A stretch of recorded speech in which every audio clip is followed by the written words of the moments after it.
할렐루야, 주님을 찬양합니다.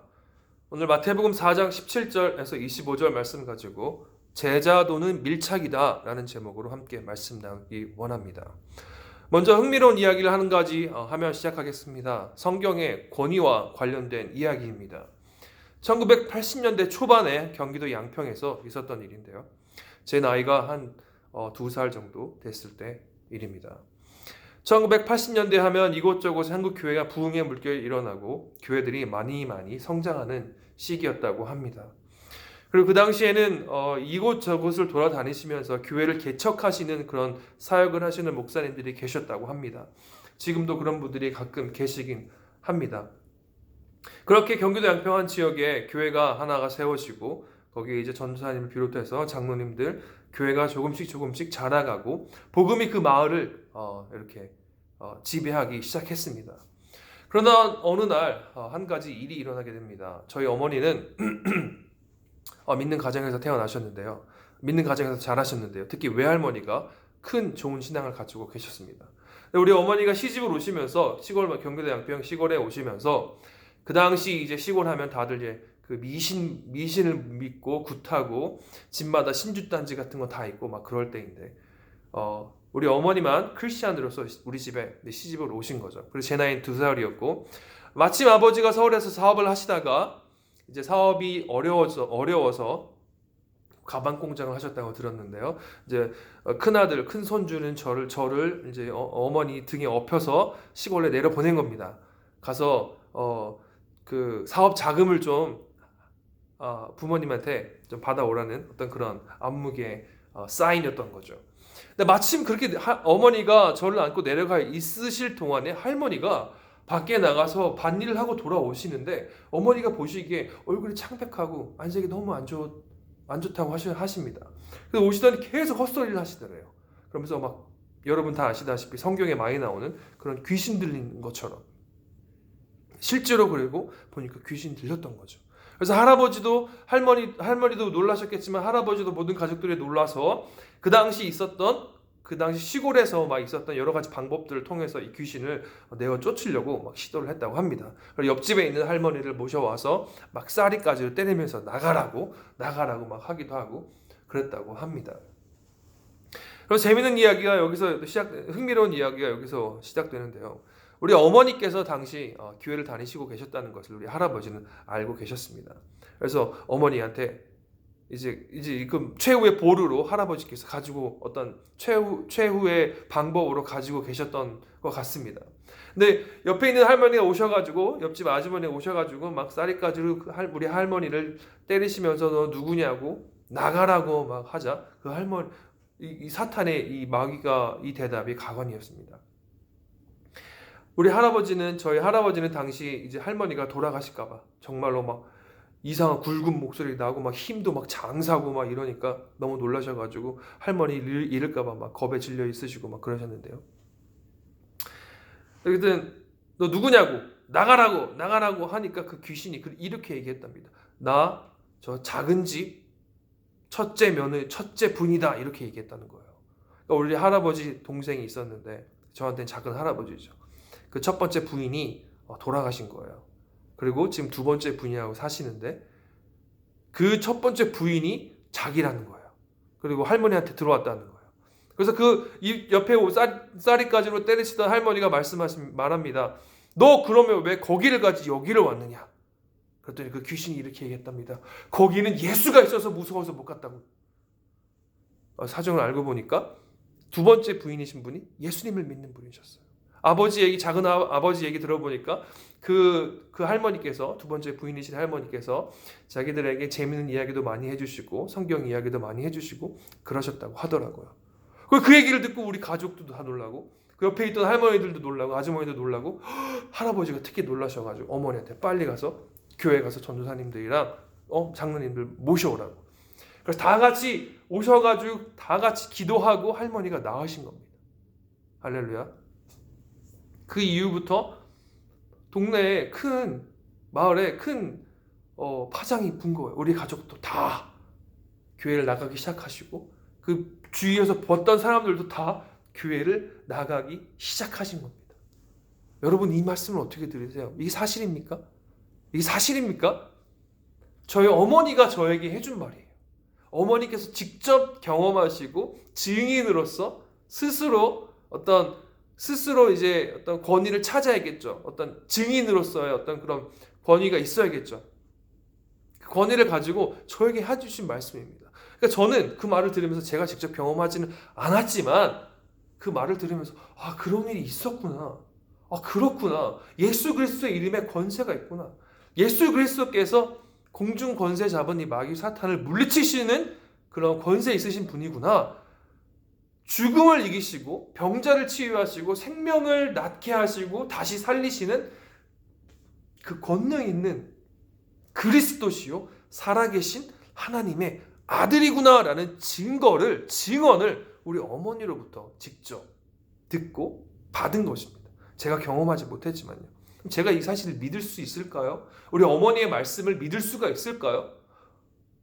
믿지 않는 게 더 이상한 건 아닙니까? 근데 여러분 잘 생각해 보십시오.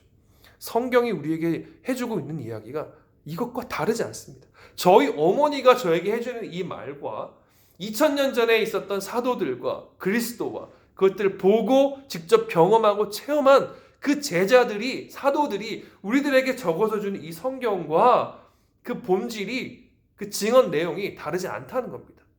다만 큰 차이가 있죠. 저는 우리 어머니에게서 들었어요. 불과 몇십 년 지나지 않았습니다. 하지만 사도들의 성경은 2000년 전에 쓰여졌어요. 즉 신약 성경. 이 2000년이라는 갭 때문에 우리가 성경을 대할 때, 또 제가 우리 어머니의 증언을 대할 때 큰 차이가 생겨나게 됩니다. 바로 신뢰성, 믿을 수 있느냐라는 거죠. 그러니까 우리가 성경이 말하는 것과 우리 어머니께서 말하는 것의 내용과 본질은 다르지 않은데 이 시간 차이라는 것 때문에 헷갈리고 혼란스러워요. 그리고 권위를 쉽게 무너뜨리고 맙니다. 그러나 과연 그렇게 해야 되냐는 것입니다.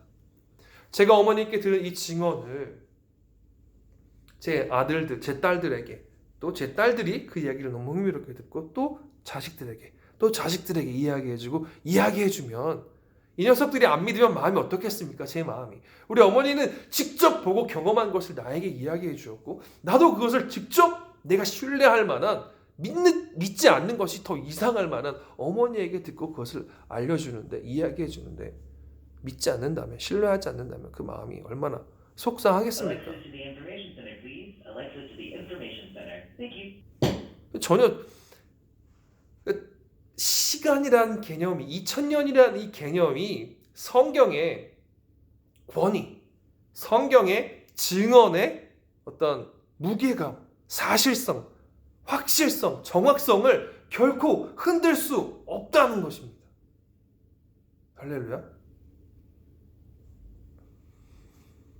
마태복음이 저자 마태, 예수 그리스도의 12제자 중에 하나였고요. 사도였고요. 세리였던 이 마태가 마태복음을 적어줍니다. 그가 직접 경험하고 체험하고 보고 느끼고 알았던 예수 그리스도의 삶과 그의 가르침, 그의 메시지를 우리들에게 적어서 전달해주고 알려줍니다. 이것을 믿느냐 못 믿느냐는 마태의 증언의 어떤 증인으로서 증언자로서의 그 권위를 우리가 신뢰하느냐 그렇지 않느냐의 문제이기도 합니다. 물론 성령의 역사가 있어야 우리가 그리스도를 믿는 것입니다. 그러나 여러분들 그리스도를 믿는 여러분들에게 이 성경을 대하실 때 마태가 가지고 있는 증인이라는 또 증언자라는 어떻게 보면 대언자라는 성령의 감동으로 성경을 적어서 우리에게 주는 이 위치가 우리들에게 엄청난 신뢰를 준다는 것. 그리고 그 신뢰성은 2000년이라는 시간으로 인해서 결코 손상될 수 없다라는 것을 우리가 기억했으면 좋겠습니다. 마태가 우리에게 예수 그리스도에 대해서 이야기해주고 그의 가르친 바를 우리들에게 전달해줍니다. 무엇입니까? 주는 그리스도시요 살아계신 하나님의 아들이십니다. 예수님은 천지 만물을 만드신 분이고 새로운 창조를 이루어 가시는 분이고 바람과 바다를 잔잔하게 하신 분이고 중풍병자를 일으키시고 눈먼 자를 보게 하시고 귀머거리를 듣게 하시고 안진뱅이를 일으키시고 성령과 불로 세례를 주시는 하나님의 아들이며 그리스도 우리의 구원자 되십니다. 자, 그리고 예수님께서 이제 공생의 사역을 시작하십니다. 오늘 본문의 4장 17절 25절 말씀은 예수 그리스도께서 공생의 사역을 시작하시는 장면을 그려주고 있습니다. 자, 어떤 말씀으로 시작하죠? 예수님이 공생의 사역을 처음 시작하는 말씀이 무엇이죠? 우리가 읽은 바대로 회개하라 라는 것입니다. 회개하라, 천국이 가까이 왔느니라. 회개하라.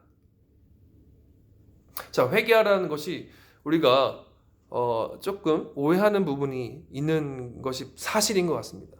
회개라는 걸 생각할 때 우리가 죄를 뉘우치는 것, 과거에 지었던 죄에 대해서 슬픈 마음, 후회하는 마음, 안타까운 마음, 통곡하는 것, 그 정도로만 생각하고 있는 것이 아주 팽배한 것 같습니다. 하지만 회개하라는 이 원어상의 의미는 실질적으로는 간단하게 돌이키라라는 말입니다. 돌이키다. 나의 마음과 생각, 그리고 그것이 필수 불가결하게 수반할 수밖에 없는 삶의 변화, 행위의 변화, 이것을 통틀어서 돌이키다라는 것입니다. 그러니까 나의 전체 존재, 내 마음과 행위, 내 전 인격, 내 전 삶을 예수 그리스도께 돌이키는 것입니다. 회개하라, 천국이 가까이 왔느니라. 천국이 가까이 왔다고 말씀하시죠. 하늘나라죠. 이 하늘나라로 돌이키라라는 것입니다. 이 하늘나라는 예수 그리스도께서 초림하시면서 이 땅에 시작하신 하나님의 나라입니다. 하늘의 나라입니다. 그 나라로 우리로 돌이키라, 나에게 오라라고 말씀하시는 겁니다. 사실 이 하늘나라라는 이 개념이요, 사실 예수 그리스도를 이야기하는 것입니다. 그렇죠? 예수 그리스도께서 왕인 나라, 그래서 하늘나라, 그 나라로 돌이키라. 그러니까 나에게로 돌아와라, 나에게로 돌이키라, 나에게로 오라라는 것입니다. 너의 전체 존재와 너의 전체 인격과 너의 전체 삶을 나에게로 돌이키라라는 말씀입니다. 이 나에게라는 것은 예수 그리스도의 삶, 그 가르침, 그가 보여주셨던, 걸어가셨던 그곳으로 돌이키라는 이야기입니다. 궁극적이고 구체적으로. 그러니까 우리가 어디로 가야 하냐 하면 예수께로 갑니다 라고 하지만 실질적으로는 마음과 그에 따르는 삶의 변화라는 곧 예수 그리스도의 마음, 그 예수 그리스도의 삶으로 우리의 마음과 행위, 우리 전체 존재, 전체 인격을 돌이켜 가는 것입니다. 돌이키는 것입니다. 이것이 바로 주는 그리스도시요 살아계신 하나님으로 경험하고 고백한 저자 마태가 성령의 감동하심으로 말미암아 우리에게 적어주고 있는, 증언해주고 있는 예수 그리스도 공생의 사역의 첫 번째 명령, 가장 중요한 명령인 것입니다. 가장 중요하니까 가장 처음에 적어둔 것입니다. 여러분, 예수님께서 공생의 사역을 마치시면서 이제 마태복음만 예를 들었을 때 가장 마지막에 하신 말씀이 뭔지 아십니까? 그렇죠? 다들 잘 아시죠? 지상명령이라고 하는데요. 그럼 첫 번째로 하신 말씀은 뭡니까? 이게 마지막과 마지막과 처음이 좀 비대칭적으로 마지막이 많이 강조되어 있어요. 그러나 우리가 첫 번째 이 말씀, 가장 중요하기 때문에 가장 앞에 둔 말씀, 회개하라 라는 이 말씀을 우리 마음속에 깊이 간직하고 새기고 늘 상고해야 합니다. 이 회개하라, 천국이 가까이 왔다 라는 이 말씀은 실질적으로 예수 그리스도의 삶과 공생의 사역 전체를 다 요약하는 요약 구문입니다. 요약 명령입니다. 그러니까 돌이키라라는 거죠. 그럼 돌이키다라는 것을 여러분 생각해 보십시오. 야, 돌이켜! 라고 말해놓고 끝나면 이게 말이 됩니까? 뭘 돌이켜야 되는지, 어디서 돌이켜서 어디로 돌이켜 가야 하는지에 대한 분명한 내용들이 언급되어져야지 이 명령이 완성되는 겁니다. 이 뒤에 어떤 컨텐츠, 그러니까 명령들이 구체적인 내용이 없다면 이 돌이키라는 이 명령은 그 의미를 잃고 말겠죠. 그래서 마태복음 전체 내에 이 4장 17절부터 시작해서 이어지는 예수님의 사역과 가르침과 또 사역이라 했을 때 어떤 이적 사역, 기적 사역, 이런 모든 것들이 다 이 돌이킴의 내용으로서, 돌이킴을 목적으로 하는 것으로서 마태복음 내내 서술되어 있습니다. 그리고 그 중에 가장 중요한 개념 중에 하나가 바로 오늘 우리가 살펴볼 제자도입니다. 벌써 15분이 지났네요. 제자도에 도착하기까지. 예수님이 살아계신 하나님의 아들이십니다. 그리고 그가 말씀하십니다. 돌이키라. 우리 어머니가 예수 그리스도의 이름의 권능을 직접 경험하고 나에게 말씀해 주셨듯이 사도들이, 그리고 내가 그것을 믿지 않을 수 없듯이, 그리고 사도들이 우리에게 동일하게 예수 그리스도의 권세를 말해주고 증언하며 우리로 하여금 그의 첫 말씀을 기억하게 합니다. 돌이키라. 돌이키라. 자, 4장 17절에 앞부분 정리한 겁니다. 살짝. 4장 17절에 돌이키라는 이 말씀 이후에 이 summary phrase라고 하는데요. 요약 명령 말씀 이후에 4장 18절부터 예수님께서 바로 시작하는 것이 바로 제자들을 부르는 것입니다. 제자들을 부르는 것이 너무나 중요했기 때문에 예수님은 공생의 사역을 시작하자마자 돌이킴의 메시지를 주시고 그것을 풀어가시면서 그 개념과 돌이킴의 개념과 내용과 본질, 어떤 목차들을 이야기하기 시작하시면서 이 제자를 부르시는 것을 가장 먼저 시작하십니다. 다시 말씀드리지만 회개하라는 것이 가장 중요했고 그것만큼 중요했던 것이 제자를 부르는 것이었기 때문에 제자를 부르는 것을 가장 먼저 하신다는 겁니다. 그리고 실질적으로 이 돌이킴이라는 것을 우리가 이제 우리가 만질 수 있게, 볼 수 있게, 구체적으로 생각할 수 있게 하는 개념이 바로 이 제자도라는 겁니다. 예수 그리스도의 제자가 되다, 예수 그리스도를 좇다, 따르다, 그와 함께하다, 그에게 밀착하다라는 개념이 바로 이 돌이킴의 본질을 설명하고 그려주고 우리에게 예수님께서 돌이킴을 구체적인 어떤 한 방식으로서 우리들에게 요구하고 요청하고 있는 내용인 것입니다. 조금 더 자세히 살펴보도록 하겠습니다. 그래서 제자도란 오늘 제목은 제자도란 밀착이다라는 것을 이야기하고 있는데요. 오늘 크게 세 가지 정도를 생각해 보려고 합니다. 첫 번째, 이 제자도를 성경이 정확하게 뭐라고 말하는지, 성경은 특히 마태복음은 제자도에 우리의 구원이 달려있다, 즉 영생이 달려있다고 말합니다. 제자도라는 것이 여러분 많이 들어보셨죠? 이게 그냥 우리가 믿는 자로서 믿음으로 구원받은 자로서 해도 되고 안 해도 되는 그런 개념이 절대 아닙니다. 성경은 제자도가 제자가 되는 것에, 제자로서의 삶을 살아가는 것에, 예수 그리스도께 밀착하는 것에 우리의 구원이 달려있다라고 직접적으로 말씀하십니다. 그리고 다음 살펴볼 것은 제자도의 본질은 예수께 전인격적으로 밀착하는 것이다. 밀착이라는 개념. 제자도의 본질을 이야기할 때 그것이 우리가 흔히 생각하는 학교에서 선생님에게 어떤 가르침을 받고 지식 전달하는 그런 관계가 아니라 완전히 밀착된 관계. 예전 생각하시면 여러분들 그런 얘기 많이 들어보셨죠. 스승과 제자는 같이 살고, 옛날에 우리 흔히 아는 머털도사 생각해 보십시오. 픽션이죠. 머털도사 스승이랑 계속 같이 살잖아요. 뭐 그런 겁니다.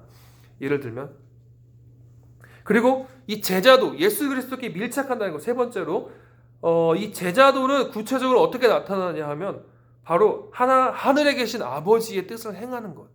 그것이 바로 제자도의 구체적으로 나타나는 본질입니다. 그래서 하나씩 살펴보겠습니다.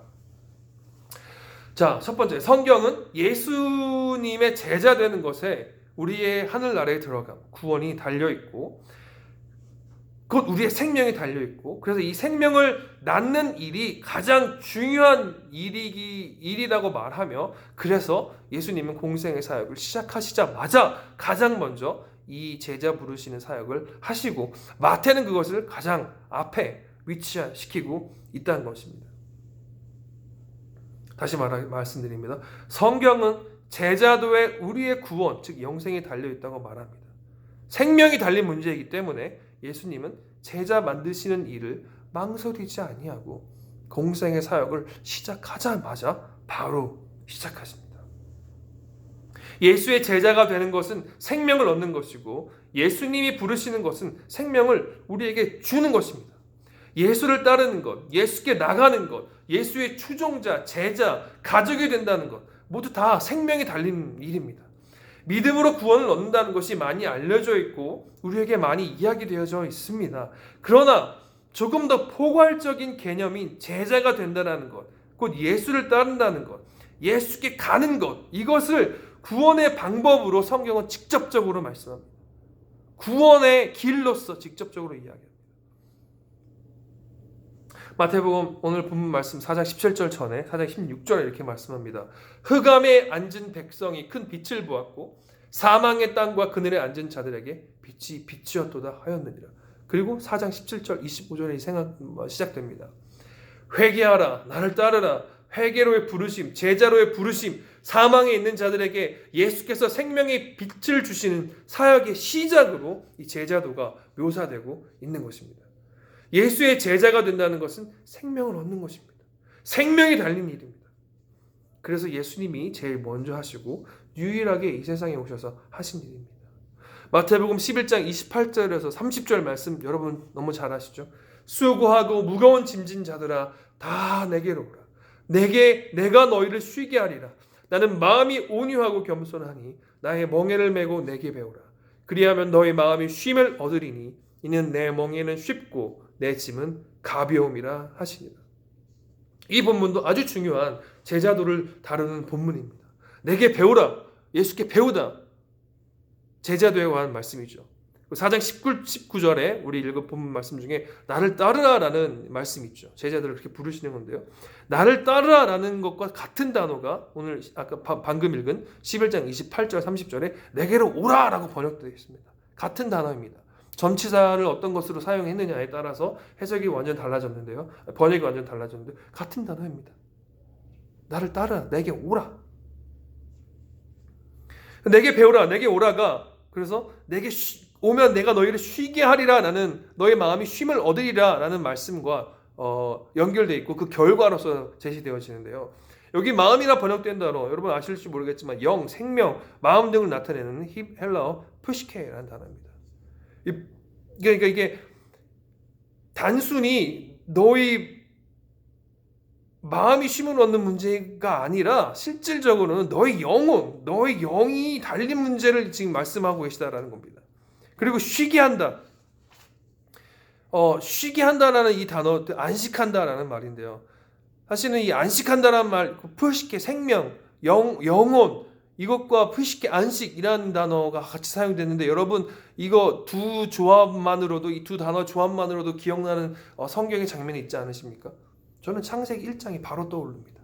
유대인들도 마찬가지였을 거예요. 예수 그리스도의 말씀을 듣는 그들도 마찬가지였을 겁니다. 그렇죠? 하나님께서 생명을 불어넣어 주시고 그 다음에 안식하신 장면. 그러니까 우리 구원에 대한 이야기라는 것입니다. 하나님이 생명을 창조하시고 그 이후에 완벽했던 세상에서 존재했던 영원히 살도록 만들어졌던 아담과 하와 그 생명에 달린 이 안식, 생명. 지금 마태복음 11장 28절 30절 말씀이 내게 오라, 내게 배우라 이 말씀이 이 제자도의 말씀이 그냥 우리의 마음이 쉼을 얻기 위해서 예수님이 그렇게 부르시는 것이 아니라 나에게 오라, 나에게 배우라. 그럼 너희가 영원한 생명을 얻을 것이다. 영원한 안식에 들어갈 것이다 라는 말씀을 하시는 것으로 나타나고 있다는 겁니다. 제자도에 우리의 영혼과 생명이 달려있다는 것입니다.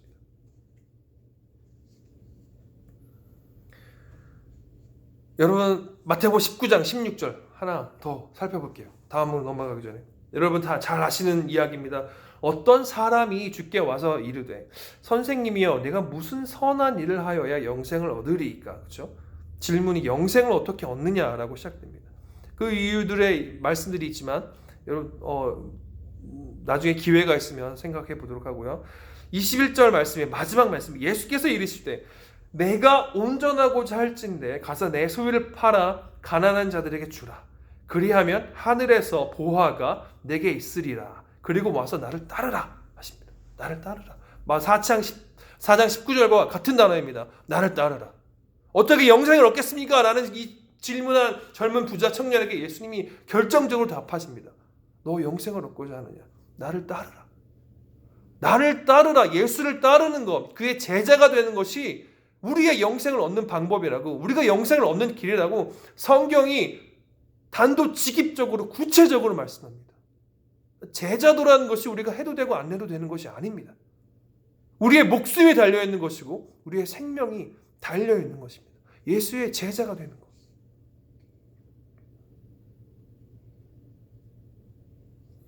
시간이 많이 지나서 다음으로 넘어갑니다.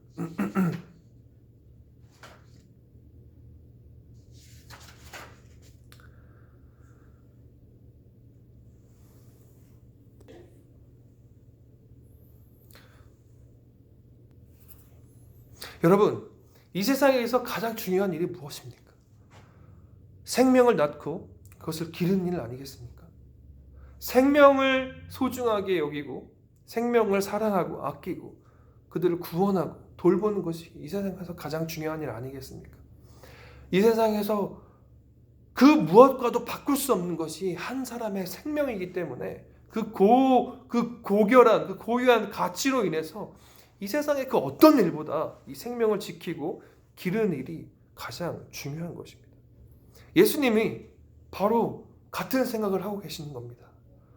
생명과 어떤 것도 바꿀 수 없고 생명을 다루고 생명을 위해 하는 일보다 중요한 것이 없기 때문에 예수님은 그의 공생의 사역을 시작하자마자 인간의 생명이 달려있는 예수 그리스도의 제자가 된 그리스도의 제자로의 부르심의 사역을 시작하고 계시는 겁니다. 망설이지 않으셨습니다. 여러분들 사시면서 여러분들 인생 속에서 또 앞으로 사실 살게 될 날들이 많으시겠지만요. 가장 잘한 일이 무엇입니까?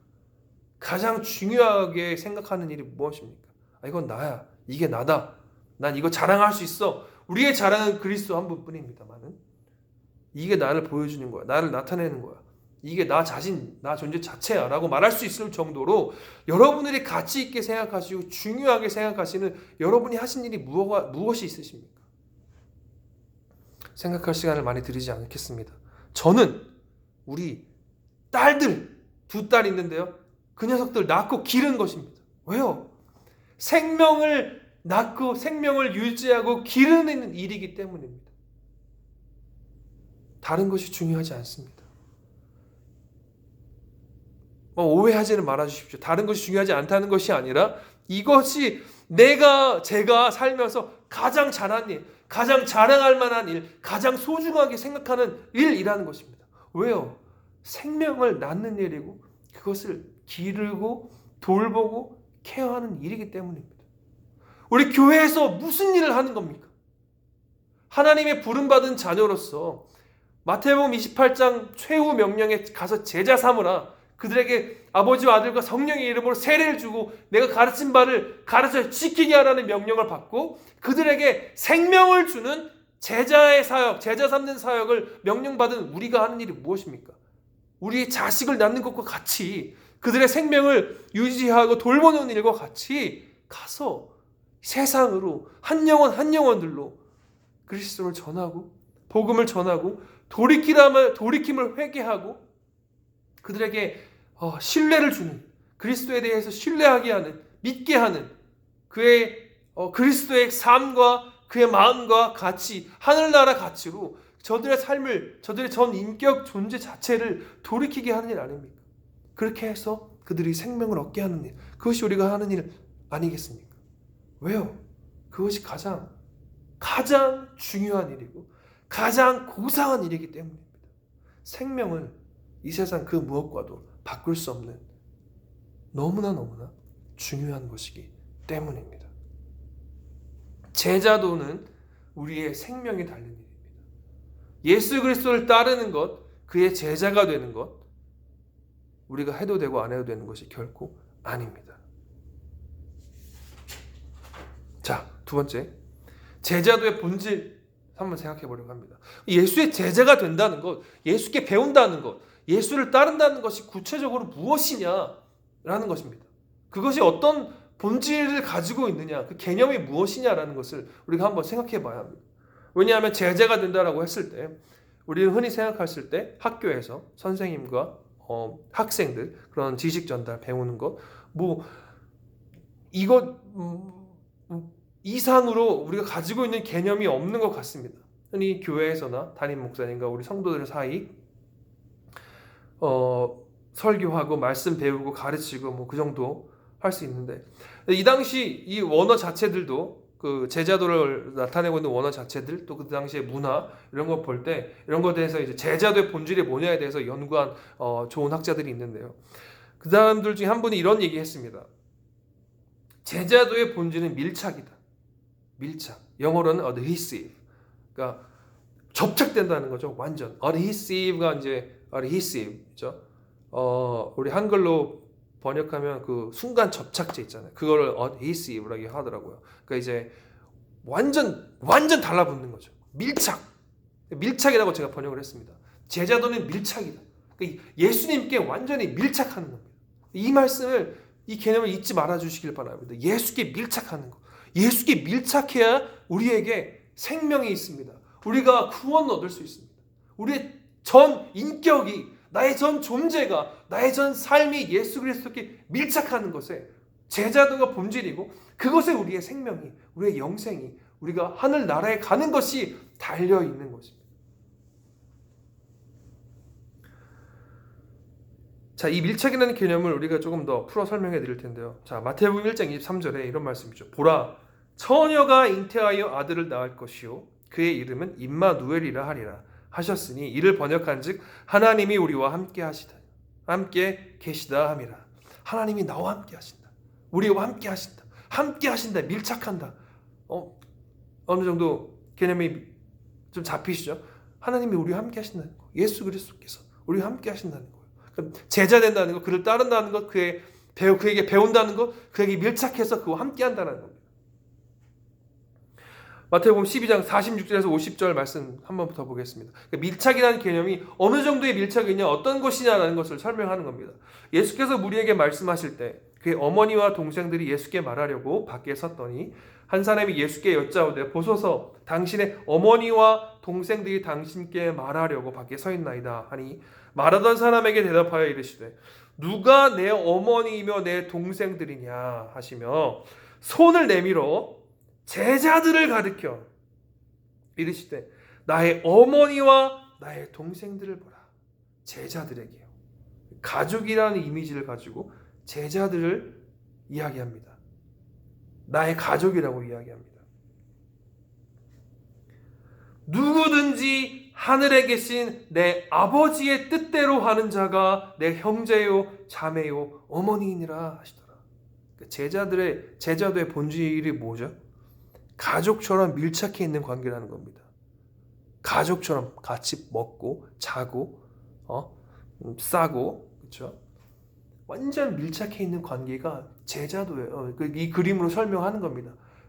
그리고 이 본문이 다른 것들을 의미하는 내용들이 있지만, 제자도의 관점에서, 밀착이라는 관점에서 설명을 하기 위해서 선택한 겁니다. 보는 겁니다. 그 관점에서만. 그러니까 가족이라는 개념, 정말로 삼시세끼 하루 종일 먹고 자고, 그 다음에 유전자도 닮았죠. 아버지랑 저랑 똑같이 생겼어요. 어머니랑 저랑 똑같이 생겼어요. 저 동생이랑 아버지랑 목소리가 너무 똑같아요. 완전 밀착된 관계, 그것이 바로 제자도의 본질, 핵심이라는 것을 설명해주고 보여주고 있는 겁니다. 우리가 생각해 보십시오. 우리 두 딸이 있는데요. 제가 하는 거 똑같이 따라요. 둘째 딸은 우리 언니, 큰 딸이 하는 거 똑같이 따라요.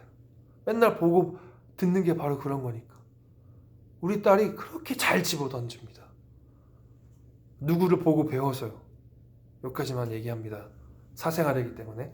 어쨌든지 가족이라는 것에 이 밀착이라는 개념을 우리가 제자도의 밀착이라는 개념을 생각해 볼 수 있는 겁니다. 그리스도의 인격과 그의 삶에 우리가 밀착하여서 살다 보면 그의 것을 그대로 담고 그의 것을 그대로 흡수하고 그의 길로, 그의 삶으로, 그의 가르침을 따라가는 것으로 우리가 된다는 것입니다. 우리가 돌이켜진다는 겁니다. 그것이 예수께 돌이켜 밀착한다는 제자도의 개념이라는 것입니다. 완전히 예수께 밀착하는 것. 이것이 어떤 것인지 잘 기억하시길 바랍니다. 자, 세 번째로 이 예수께 밀착하는 것이 제자도의 본질이라고 했는데요. 이 밀착하는 것의 본질에 어떤 구체적인 내용이 무엇이냐? 예수의 인격을 담고 그의 삶을 담고 우리 전 존재를, 전 인격을, 전 삶을 예수께 돌이킨다고 했을 때 그것이 구체적으로 나타나는 그 내용이 뭐냐는 겁니다. 오늘 방금 읽은 말씀에 예수께서 이렇게 말씀하시죠. 제자들을 손으로 가리키며 말하되 이들이 내 어머니요, 형제요, 자매다라고 하면서 마지막에 뭐라고 말씀하시죠?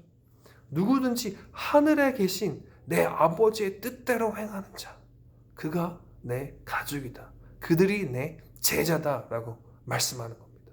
그러니까 제자도의 본질, 예수 그리스도께 밀착한 자들, 곧 예수 그리스도의 삶의 그 본질, 그 가치, 그 마음, 그 인격의 중심이 무엇이냐 하면 그것이 그래서 구체적으로 나타나는 그 모습이 무엇이냐 하면 하늘에 계신 아버지의 뜻을 행하는 것입니다. 행한다고 해서 행위구원 이런 거 얘기하는 거 아닙니다. 우리의 마음과 생각과 우리의 가슴과 전 인격 자체를 돌이켜 그것과 필수불가결하게, 이 돌이킴과 필수불가결하게 나타날 수밖에 없는 우리의 삶의 행위, 우리의 삶, 그것을 이야기하는 겁니다. 그것이 바로 하늘에 계신 아버지의 뜻을 행하는 것이어야 한다. 하늘에 계신 아버지의 뜻을 마음으로, 가슴으로, 생각으로 바라고 그것을 행하는 것, 구체적으로 그것이 나타나는 것, 삶에 그것이 제자도의 본질이고 그 본질이 구체적으로 나타나는 바이며 예수 그리스도께 밀착된 자들에게 기대되어지는 것이라는 것입니다. 하늘에 계신 아버지의 뜻을 행한다라는 이 구문이 정확하게 2번 마태복음에 나타납니다. 오늘 읽은 본문이 12장 48절 50절에 나타나고요. 그 다음 다른 한 곳이 바로 7장 21절입니다. 누구든지 하늘에 계신 내 아버지의 뜻대로 하는 자가 하늘나라에 들어가리라. 이 7장 21절의 위치는 어디냐 하면 마태복음 5장부터 7장에 이어지는 예수 그리스도의 산상수훈을 마무리하는 결론부에 있습니다. 그러니까 하늘에 계신 내 아버지의 뜻이 뭐냐라고 했을 때 예수 그리스도께서 5장부터 7장까지 그가 가르쳐 주신 그 산상수훈의 내용이 바로 하늘에 계신 아버지의 뜻이라는 것입니다. 그가 산상수훈에서 가르치신 그 모든 것들을 우리가 행할 때, 그 뜻대로 할 때, 그 뜻을